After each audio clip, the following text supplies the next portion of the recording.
Sir మంగళగిరిలో party ప్రతిష్టత కోసం మీరు ఎలాంటి నిర్ణయాలు తీసుకోబోతున్నారు 29కి?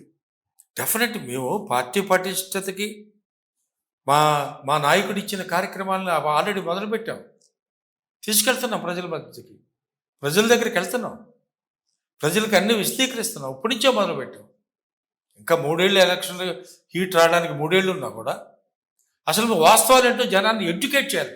ఇక్కడ విషయం ఏంటంటే ముందు మన పామర జనానికి కొంత ఎడ్యుకేట్ చేయాలి, అర్థమయ్యేటట్టు చేయాలి. ఇందాక ఒక పాయింట్ చెప్పాను నేను. ఏదో ఒక 1000 రూపాయలకో 2000కో నువ్వు ఆశపడి పొరపాటు చేస్తే 5 సంవత్సరాలు నీ పిల్లల జీవితంలో చీకటి రోజులు వస్తుంది. ఏ మనిషి జీవితంలో అయినా 5 సంవత్సరాలు అంటే మామూలు కాదు కదా. అది ఎందుకు? సామాన్య ప్రజలకి అవగాహన రాహిత్యంతోనే జరుగుతుంది. ఆ అవగాహన కల్పించేదే మా ప్రయత్నం చేస్తున్నాం. That is main motive. నేను కూడా తీసుకుంది ప్రజాస్వామ్యబద్ధంగా అందరికీ అర్థమయ్యే రీతిలో వీటి వల్ల వాళ్ళు చెప్పే 70mm పిక్చర్ చూపించే వాటి వల్ల ఏ విధంగా మనం నష్టపోతున్నాం అనే విధం జనానికి చెప్పడం కోసం నేను ప్రయత్నిస్తాను. వాస్తవాలు చెప్పడానికి ఆయనలాగా ఏదో కొత్తగా ఒక బ్రోచర్లు తీసుకొస్తాడు, ఒక రియల్ ఎస్టేట్ చేసేవాడు, అబ్బో ప్రపంచంలో లేని అని చూపిస్తాడు. ఆ విధంగా ఆయన చేస్తాడు. ఇది మేము చేయలేము. మేము ప్రజలతో ఉండేవాళ్ళం, ప్రజలతో మమయుకై బ్రతికేవాళ్ళం. మేము సామాన్యులు. మేము ఎప్పుడు మీ పైన కార్పొరేట్ స్థాయిలో మీ స్థాయి మాది కాదు. మీరు చాలా గొప్ప స్థాయి మీది. మీ స్థాయిలోకి మేము అందుకోలేము. కానీ మేము జనాన్ని ఎడ్యుకేట్ చేస్తాం, జనానికి వాస్తవాలు చెప్తాం, జనానికి ప్రజాస్వామ్య విలువలు తెలియజేస్తాం. ఎవరైతే ఏ విధంగా మనకు మంచిదో ఆలోచించుకోమని తెలియజేస్తాం. మరలా వైఎస్ఆర్సీపీ పార్టీలో ఆర్కే గారు యాక్టివ్ అయితే వేమారెడ్డి గారు మళ్ళీ సీనియర్ నాయకుడైనా? ఆర్కే గారికి రారు అనే నిర్ధారించుకున్న తర్వాత అన్నీ జరుగుతున్నాయండి. ఆయన వచ్చే ఇది లేదు. డెఫినెట్గా నేనే చెప్పాను కదా, ఇంకెవరో ఎవరో అనేది లేదు. నేనే కంటెస్ట్ చేస్తాను. గతంలో మీకు 150 సీట్లు ఇచ్చారు ప్రజలు, 11 పడిపోయి. అసలు ఈ ఓటమి కారణం ఏంటనేది ఇప్పటికీ పార్టీలో పోస్ట్మార్టం జరిగిందంటారు? ఎందువల్ల, కారణాలు ఏంటనేది?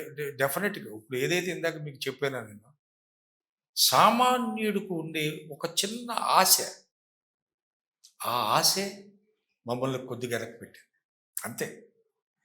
ఆ ఆశ, అరే మనం ఆశపడటం ఇంత లాస్ అయ్యామే, ఈ ఆశపడటం వల్ల మనకి జరగకపోగా, ఆశపడింది జరగకపోగా ఇంత నష్టపోయామే అనేది డెఫినెట్గా people will come to know. డెఫినెట్గా వస్తుంది. సార్, లోకేష్ గారు ఒక ఫైనల్గా లాస్ట్ క్వశ్చన్ అండి. లోకేష్ గారు ఇప్పటికీ ఒక ఆరోపణ అయితే చేస్తారు, జగన్మోహన్ రెడ్డి గారు ఇప్పటికీ ఆయన ముఖ్యమంత్రి అనేది ఊహించుకుంటున్నారు. కనీసం తన పార్టీ కార్యకర్తలకు ఫోటో దిగే టైం కూడా ఇవ్వట్లేదు, ఆ గేటు ముందు పడిగాపులు పడుతున్నారు కార్యకర్తలు అని చెప్పి అంటారు. ఆయన నిజమంటారు అది? ఆయన చూశాడా? ఆయన చూశాడండి. ఆయన దగ్గరికి వెళ్తే నేను విన్నా. ఆయన దగ్గరికి వెళ్తే ముందు ఫోటో తీసుకోవడం, పంపించడమే, కాగితం ఏదైనా తీసుకొని. మా జగన్ గారి దగ్గరికి వెళ్తే ఎంత తెలుసా? మినిమం 2 నిమిషాలు మనిషితో తీసుకుంటాడు ఈయన. నీ ఊరు, నీ పేరు, ఎక్కడి నుంచి వచ్చావు, ఏంటి విషయం, మంచి ఏంటి, చెడు ఏంటి, ఆయనకు కావాల్సిన విధంగా ఫోటో ఇచ్చి పంపిస్తాడు. ఆయనకి ఏం తెలుసు? ఏం ఆఫీస్కి వచ్చి చూశాడా? ఏ పిచ్చి మాట అని బాబా అయ్యేందుకు నీకు నువ్వు చేయాల్సింది చేయరా నాయన. నువ్వు చెప్పింది జనాన్ని చూడటం లేదు, లేకుంటే జనం మధ్యకి వెళ్తున్నాడు, కనీసం కార్యకర్తకు కూడా టైం ఇవ్వట్లేదు, ఫోటో అవకాశం కూడా కల్పించట్లేదు. నేను ఎక్కడికి వెళ్ళినా ముందు కార్యకర్తకే నా ప్రాధాన్యత, కార్యకర్తే మా ముఖ్యం పార్టీకి అని ఆయన చెప్తారు. అవును, నువ్వు ఆ బాబు కొడుకువే కదా. ఆయన ఏ విధంగా చేస్తాడో నువ్వు కూడా అదే లైన్లో వస్తున్నావు. నువ్వు మేము చేయకుండా ఏం లేవు. కార్యకర్తలు అంటే ప్రాణం ఇచ్చే కార్యకర్తలు ఉన్నారు మా పార్టీకి. మీది వేరు, ఏదో అవకాశాల కోసం, అవసరాల కోసం వచ్చే ఇది కాదు ఇక్కడ. మీ పార్టీ కార్యకర్తలు ఎవరో ఏం చేస్తున్నారో అది ఇంకొక ఎపిసోడ్ తర్వాత ఇంకో టైం ఉన్నప్పుడు మాట్లాడదాం. ఈ మొత్తం కూడా గుట్టలు ఉన్నాయి తీసి, ఎవడెవడో ఏం చేస్తున్నాడో, మరి దానికి వినామం ఎవడో, ఈ కథలన్నీ కూడా వస్తాయి ముందు రాబోయే రోజుల్లో చూద్దాం. సార్, వైసీపీ పార్టీ గతంలో 3 రాజధానులకు స్టాండ్ తీసుకుంది. స్టిల్ ఈ రోజు రాజధాని వైసీపీ పార్టీ స్టాండ్ ఏంటి? కుటుంబ ప్రభుత్వం రాజధాని ఇక్కడే ఉంటుంది, సింగిల్ రాజధాని అంటారు. రైట్ అండి, మీరు పెట్టండి అండి, గెజెట్లో పెట్టి మొత్తం గవర్నమెంట్ జీవోలు తీసుకొచ్చి మొత్తం పెట్టేయండి. మేము కాదనలేదుగా, మీకు కాదని శక్తి మాకు లేదు కదా, పెట్టండి. ఏం చేస్తాం? ఇప్పుడు మీరు చెప్తున్నారు కదా, ఇంకో 44,000 ఎకరాలు అంటున్నారు కదా, భూసేకరణ లబోదీపం అంటున్నారు కదా రైతు వర్గం. ఇప్పుడు రైతుకి అక్కడ ఉన్న మీరు ఆల్రెడీ 34,000 జనం దగ్గర తీసుకుంటే 20,000 ఈ పౌరబొక్కును ప్లస్ సైడ్ భూములు వాళ్ళకి కావాల్సిన ఇవ్వండి ముందు మీరు. వాళ్ళ భూములు ఏంటి? ఒడ్డే శోభనాద్రేశ్వరరావు గారు పాపం పెద్ద ఆయన చెప్తున్నాడు కదా, సంపద సంపద అంటావు, ఎక్కడి నుంచి వస్తుంది నీకు సంపద? వాళ్ళకి ఇవ్వాల్సిన పొలం వాళ్ళకి 20 సెంటో 40 సెంటో 10 సెంటో ఇచ్చేస్తే ప్లాట్లాగా దాంట్లోనే కూరగాయలు వేసుకుంటాడు. వాడే సంపద సృష్టిస్తాడే. నువ్వు ఇవ్వకుండా ఏది చేయకుండా రైతులను ఎందుకు బాధపెడుతున్నావు అంటున్నాడు ఆయన. ఫ్యాక్ట్ అది. ఇవాళ మేము అదే అడుగుతున్నాం, మీరు రైతుకి ఇవ్వాల్సింది ఇచ్చేయండి. వాళ్ళకి కావాల్సిన ఇన్ఫ్రాస్ట్రక్చర్ అంతా చేసి ఉండాలి. చేస్తారా మీరు? ఆ విషయం చెప్పండి, ఆ విషయం ప్రజలకు చెప్పండి చాలు. మీరు అంటే మీరు వాళ్ళ దగ్గర భూమి తీసుకొని 15 ఏళ్ళు అవుతుంది కదా, రేపు మీ టర్మ్ అయ్యేప్పుడు 15 ఏళ్ళు. ఒక రైతు జీవితంలో 15 ఏళ్ళు అట్లా అట్లా ఒక మృగ్యంలో పెట్టితే అది ఏ విధంగా ఉంటుందో ఒకసారి ఆలోచించండి. అతను కుటుంబం లేదా, భార్య పిల్లలు లేరా, పిల్లలు చదువుకునేవాళ్ళు లేరా, పెళ్ళిళ్ళు లేవా, మంచి చెడు లేదా? ఇవన్నీ జరగవా? జరగాలంటే ఆ భూమిని చూపించే కదా అతను చేసుకునేది. నువ్వు భూమి ఎక్కడుందో ఇంతవరకు నాకు చూపిరా, నా 25 సెంట్ ఎక్కడుందో నాకు చెప్పట్లేదు. ఏంటంటే ఇది ఇంత దుర్మార్గం. ఇంకా ఎందుకు మోసం చేస్తారు సార్ రైతుల్ని చంద్రబాబు నాయుడు గారు?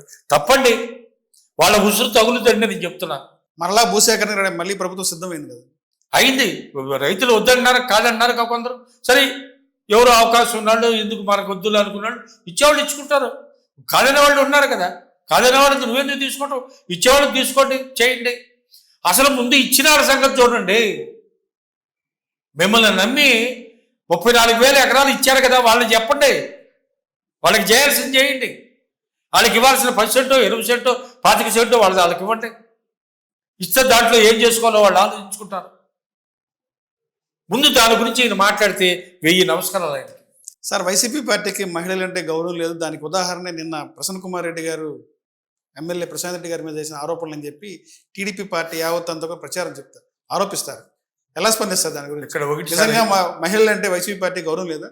మహిళలంటే వైసీపీ గౌరవం లేదు అనేది పిచ్చి మాటలు. మేము హోంమంత్రికి ఎస్సీ మహిళకే మేము హోంమంత్రి ఇచ్చాం అనేటువంటి. డెఫినెట్గా మహిళలు మేము మా క్యాబినెట్లో చాలామంది ఉన్నారు, మహిళలు ఉన్నారు.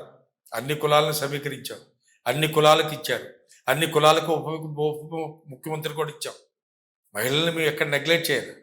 అదంటారా నెల్లూరు విషయం అంటారా? వాళ్ళ ఫ్యామిలీ వాళ్ళ చుట్టరకం ఏదో ఉంది, వీళ్ళ మేనమా తమ్ముడు అంతకు భార్య అవి ఏ ఉన్నాయి వాళ్ళ ఫ్యామిలీ, మనకెందుకు లేండి ఆ విషయాలు. వాటిలో మనం తలదొరచడం కూడా అనవసరం. But we never degrade ladies, never, ఎప్పుడు చేయలేదు, చేయకూడదు.